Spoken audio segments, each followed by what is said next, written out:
Bueno, y gracias a Dios Lobo está totalmente emocionado con el empuje y la potencia de lo que ya habéis visto del Audi S4, y yo he tenido la gran suerte de quedarnos con el niño bonito de hoy. Niño bonito, ¿por qué? Un coche, que os diremos al final el precio, un precio muy asequible, un coche con una historia que muchos de vosotros ya conoceréis, lo que no os conozcáis os vamos a explicar, y sobre todo, fijaros, el diseño. Un coche eminentemente japonés, un coche... Sabéis que a los japoneses les gusta mucho el drifting es lo de ir de lado en las curvas así todo el rato, pues un coche eminentemente de drifting. 1200 kilos de peso, pues os podéis imaginar, y tracción trasera. Y hablando precisamente de la tracción, también tenéis que saber que este es un coche que se ha hecho entre Toyota y Subaru, ambas marcas japonesas, con sus sinergias, como sabéis, entre marcas. Efectivamente, en Toyota se llama el Toyota GT86, en Subaru es el Subaru BRZ. Toyota ha aportado pues, su tracción trasera, sus sistemas, y Subaru ha aportado pues, su motor. Ha sido una combinación conjunta, el motor, por cierto, es Boxer, evidentemente de Subaru. Y pasamos a la parte delantera, veniros conmigo. La diferencia, bueno, con el GT86, como podéis ver, es muy poquita, son dos diferencias tontas en la parrilla. Fijaros, con faldón deportivo y la altura del suelo muy lograda para conducción en ciudad. Todo el mundo me ha dicho, oye, cuidado con los badenes, todo lo contrario, sin ningún problema. Yo, de hecho, me gustaría que fuera un poquito más bajo, pero ya más bajo te vas dando con los badenes y con los bordillos. Ruedas, llanta de 17 pulgadas y neumático 215/45. Hay gente que dice, oye, pues una rueda de 215 para un coche de 200 caballos es poco. No olvidemos, es poco porque querrían a lo mejor una rueda más ancha. Fijaros el ancho de la rueda cuando lo vemos en el coche. Me parece inteligente. Inteligente porque una rueda más ancha es mayor consumo, mayor inseguridad con el caso de lluvia. Este coche pesa 1200 kilos. Si le metemos una rueda gorda, y eso es para muchos cuando tuneáis el coche, en caso de lluvia va a ser incontrolable, porque 1200 kilos no pesa lo suficiente para poder ejercer una presión en el asfalto, y lo único que harías es patinar. Así que rueda bien puesta. No os preocupéis, que si el ingeniero de Subaru y de Toyota le ha puesto este tipo de rueda, ha sido por algo. Seguimos por aquí. Otra cosa, por supuesto, que no lo decimos, pero porque se ve innato, la altura. Fijaros la altura del coche. De hecho, mirad la altura al suelo, que como decíamos, una cosa es que el faldón no esté pegando al suelo, pero otra cosa sí es que el coche esté lo suficientemente debajo, y de hecho tiene un centro de gravedad, que es donde se concentra toda la masa principal del coche, bajísimo. Fijaros nada más para entrar y para salir. A ver. Y yo tengo un poquito de sobrepeso y llevo con el coche 3 días, ya me he acostumbrado, pero sí es cierto que si tienes una acera, como cualquier deportivo, lo pasas muy mal para salir o para entrar. Nada más te sientas en el coche, lo primero que se respira, por supuesto, es ambiente deportivo. Ya la baquette es impresionante, lo bien que te recoge y, bueno, sobre todo lo bajito que vas. A mí me gusta ir bajo en los coches. La posición de conducción es, para mí, prácticamente ideal. Y eso sí, por supuesto, la palanca de cambios, que nos han dejado este automático, con levas en el volante.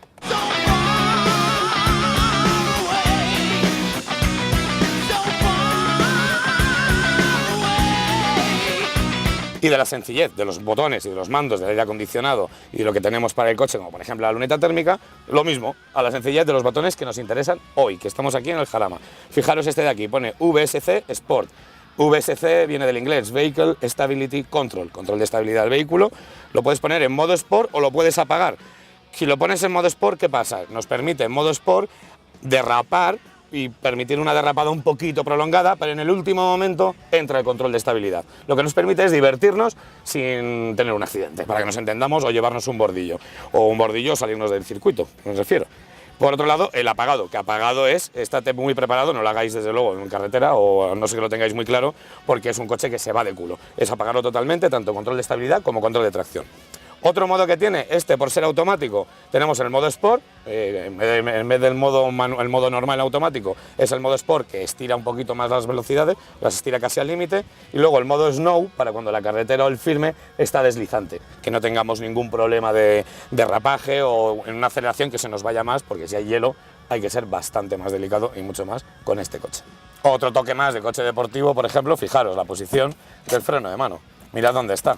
O sea, es típico para ir conduciendo y tirar del freno de mano porque lo tienes justo aquí, al lado de la palanquita, en el caso del manual, en este caso pues, no te da igual, pero lo tienes a mano. Curioso, detalles deportivos.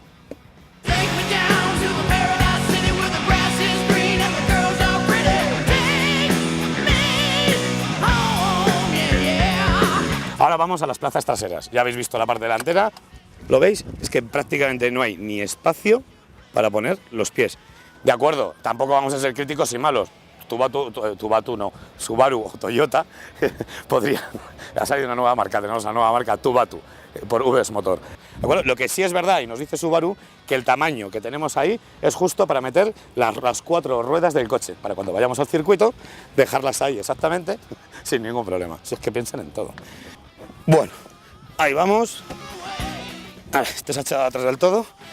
Luego también, para los que tengáis casos de emergencia de estos en un coche pequeño, tener que ir los 4, hay un truquito que es subir la altura del asiento. Al subir la altura del asiento, parece que no, pero ganas bastante más espacio y vais mucho más cómodos. Y yo, hombre, evidentemente no voy muy cómodo, pero iría peor andando o en autobús. Bueno, pues esto es lo que ha dado de sí, tanto interior como exterior, de nuestro nuevo Subaru BRZ. Y ahora vamos a dar paso a la moto de la semana, en este caso Honda CRF 4,5 del año 2013. Estos son los comentarios y las opiniones de la prensa, que como nosotros somos muy baguetes, que lo hagan los profesionales.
Bueno, estoy súper contento porque, empezando por el apartado de las suspensiones, el nuevo sistema del aire que han metido en la horquilla ha cambiado total la moto y sobre todo en el chasis.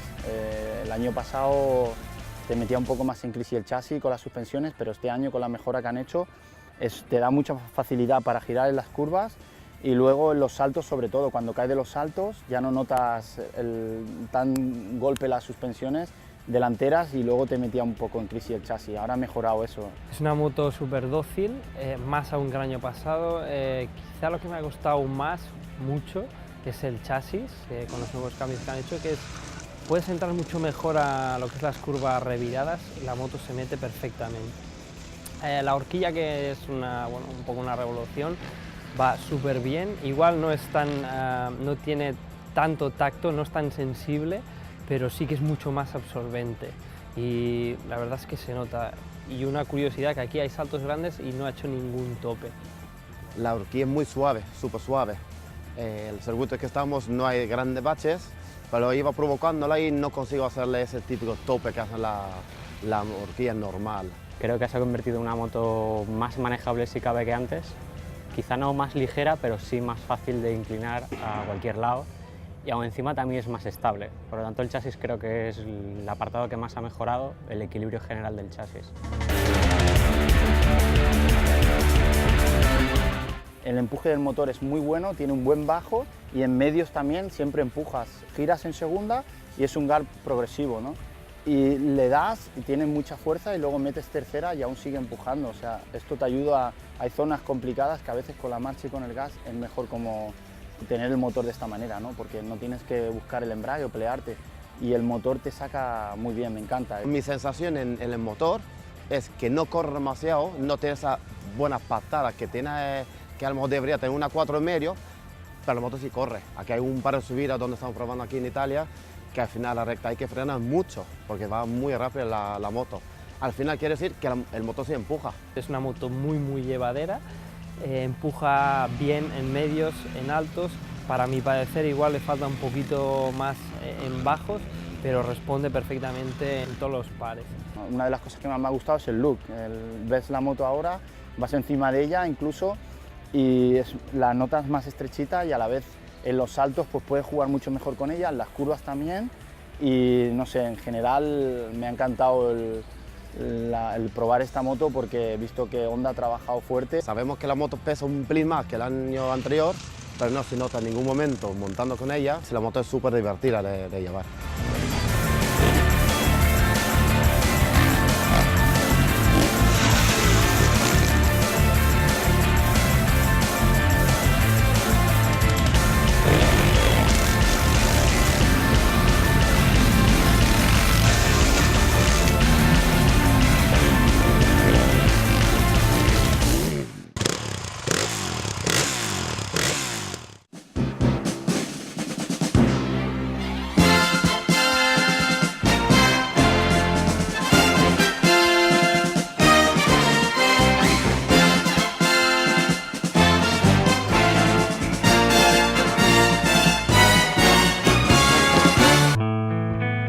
Bueno, pues como ya sabéis, cada X programas dividido entre 3 tenemos un invitado muy especial. Aquellos pilotos, aquella gente que habéis hecho historia, que gracias a vosotros tenemos esa historia de motor, porque en España bien difícil que ha sido. Y hemos venido a hacer la entrevista a Adolfo Díaz, alias El Lobo. Le hemos dicho que eligiera un sitio de aquí del Jarama para hacer la entrevista y nos ha dicho Le Mans. Adolfo, Le Mans, ¿por qué? Entonces yo os he traído aquí porque me traigo recuerdos de antiguamente cuando yo corría las copas de producción, que estaba corriendo con Renault con los copas, pues entonces aquí en el Jarama antiguamente se salían 35 coches. Y eso de las pocas veces, no sé cómo, porque yo tenía poco dinerillo para hacerme las cosas, pues salí no sé cómo, salí cuarto. Y entonces a venir aquí el cuarto, pues aquí, claro, si esta curva normalmente tienes que subirte al peralte, trazar, meter tercera y tirarte al pico. Pero si te metes por dentro puedes adelantar, pero claro, la frenada es muy brusca, tienes que frenar muy adentro. Entonces yo lo hice, entonces no sé cómo pude, me metí, mal o menos, me quedé segundo y al llegar aquí, cuando vas con el coche levantado que le llevas para allá, nada más que hicieron tocarme un poquito y me dieron una voltereta. Me quedé, ¿por qué? Me quedé mirando para atrás. Bueno, pues pasaron los 30 coches y no me tocó ni uno. Digo, más suerte. Entonces me pusieron bien y salí otra vez zumbando. Una cosa muy importante y que es algo que hay que admirar y sobre todo valorar. Adolfo ha sido piloto privado, pero no solo piloto privado, sino ha sido mecánico de tu propio coche, que eso es algo, desde luego, para correr todo el mundo lo sabe. O sabes de mecánica o tienes mucho dinero. Entonces, mientras otros pilotos dormían tranquilitos en el hotel esperando el día de la carrera, tú ibas por ahí como...